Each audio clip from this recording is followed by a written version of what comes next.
Welcome to the C-Files, folks. Thanks for joining me. This is not a devotion time, obviously. I'm in the car driving. The fixed up and repaired 2009 Hyundai. Anyway,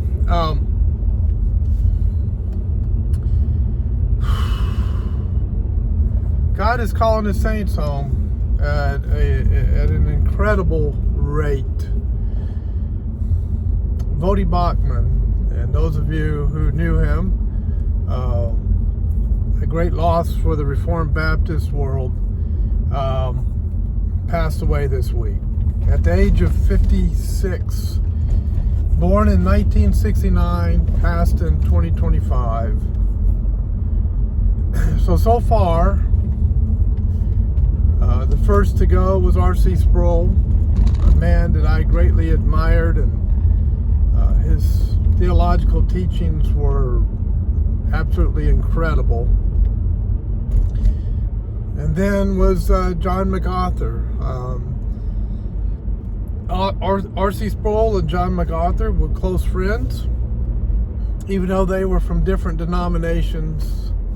A little bit of some differences in their secondary issues in Christianity. They were very close friends, and so they had a reunion in heaven. And then was Charlie Kirk, and God called Charlie home in a very stark manner, in a very a manner that had a huge impact upon the world.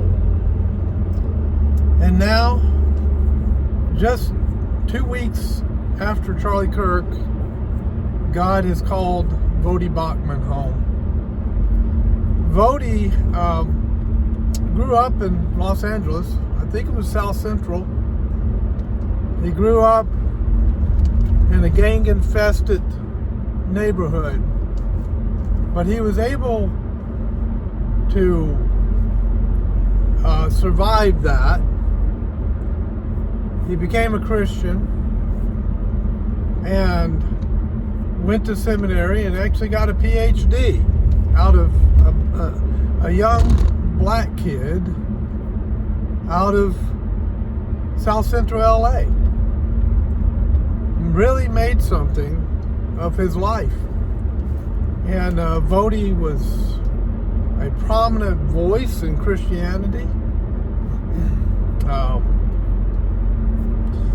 very prominent voice among the Reformed Baptists who hold to the 1689 Baptist London Confession of Faith. And so our prayers go out to his family. And this is a hard loss for the Christian world again. We've lost 3 in probably the last 5 years that were movers and shakers in Christendom.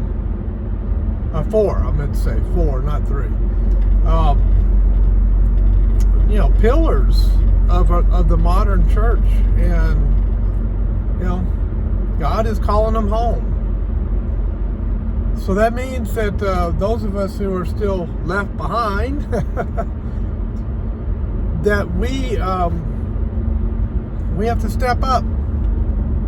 We have to step up and fill the gap, fill the void that is left by these icons of modern Christianity. Be praying for other men like Doug Wilson and others who are prominent in Christianity today. I mean, it seems like God's just calling them home left and right. But God always has his purpose in all of that. So, farewell, Voddie. We love you, and we're going to see you again when we enter the halls of glory to celebrate with you there is a hurricane off the coast. They're saying it's going to directly hit South Carolina really heavy, and it would hit North Carolina along the Outer Banks. But it's showing that the trajectory that I saw, it's showing South Carolina, the entire state, getting hit pretty hard. And where I'm sitting right here, I'm literally probably 30 miles north of the South Carolina border into North Carolina. So this Charlotte area and the surrounding counties, which I'm in a surrounding county, we might get hit hard next week with this two hurricanes that are rolling in on us. So keep that in prayer. And all along the East Coast, this could be really rough. They're talking about this thing reaching all the way into the Appalachian Mountains, like Hurricane Helene did. And so pray for those folks. We don't need another Helene to come through here and do all of that damage and all of that flooding. Pray that God will take care of these states and the people here. So that's pretty much it for this morning. Those two items were foremost on my mind. Just pray for our nation. We are going through a really tumultuous time. There's battle between good and evil is very real in our country right now.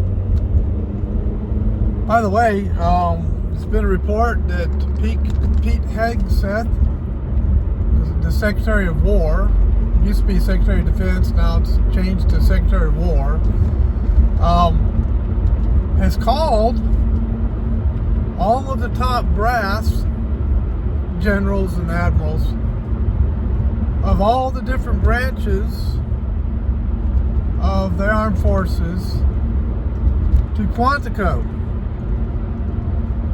the great training base for Marines and the FBI and many others, for an emergency or sudden meeting. They're dropping what they're doing and rushing to Quantico for some reason, and nobody knows what it's about. I woke up today and the biggest thing on my mind was that we're about to get some heavy rain, but I don't know what's going on with that, but we'll have to wait and see what that's all about. Apparently Comey has been indicted from what the news is putting out. Former FBI director. These charges are not, some people wanted him to be charged with treason and things like that, but that's not these charges. So these charges are pretty minor in comparison to something like treason. So, but we'll see what happens on that. What else has been happening off the top of my head? Been really busy lately. I mean, my days I've been trying to squeeze in all of the things I've had to do. I had a 2-hour planning and zoning board meeting last night. I'm on the board for the city, and I'm very encouraged by what I was seeing as far as we were putting together a 10-year plan for the city, and it looks really good. The city that I'm in is becoming a model on how to develop a small city in the Charlotte area. So we're gaining a reputation around the Charlotte area of doing a good job on how we're putting it all together. So I'm just praying that we continue to to do that. Before every council meeting and every board meeting, there's a prayer said, asking for God's wisdom. And the prayer is ended in Jesus' name. So I can't help but wonder if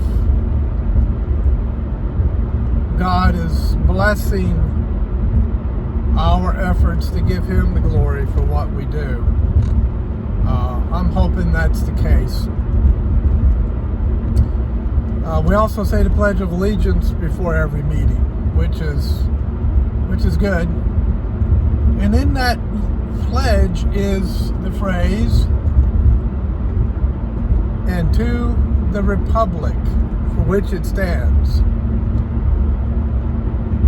That should give a little hint as to what type of government we have. Everybody talks about the threat to democracy, the threat to democracy. But they never mention the fact that we're not a democracy. We are a republic, and a constitutional republic to boot. So, democracy is when three wolves and a lamb vote for what's for dinner, and the lamb has no recourse to protect himself from the three wolves and being outvoted. That's a democracy. Democracy is a form of anarchy. It is just the majority get what they want and the minority get persecuted. And there are no laws to protect the minority from being persecuted in a democracy. So those who are saying this is a threat to democracy, well, I certainly hope it is. Because a democracy, in my book, is a horrible form of government. Because it does not protect the minority. It's mob rule. That's what democracy is. So no, I will never support democracy in the United States. That's not what we are. We are a constitutional republic. So in a constitutional republic,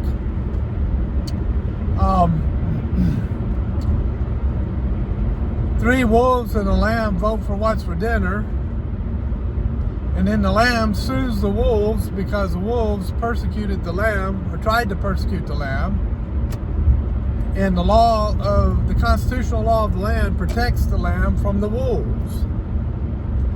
And the wolves can vote how they want, but they're going to have to abide by the established law of the land. And so that could negate their vote. That's a constitutional republic. So it's so that everyone has equal opportunity and protection under the law. And in a democracy, you don't have that. So I really wonder about these people that are always wanting to push democracy. I'm thinking in my mind, what is the sinister reason they want to push democracy? Who is it they're after? Who is it they want to persecute? Who is it they want to destroy, which a democracy will allow them to do? I keep wondering that. So you'll never hear me say anything about a threat to democracy.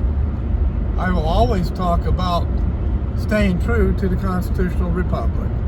Thank you for watching. I think that's going to be it for today. God bless. I'll see you next time on the C-Files.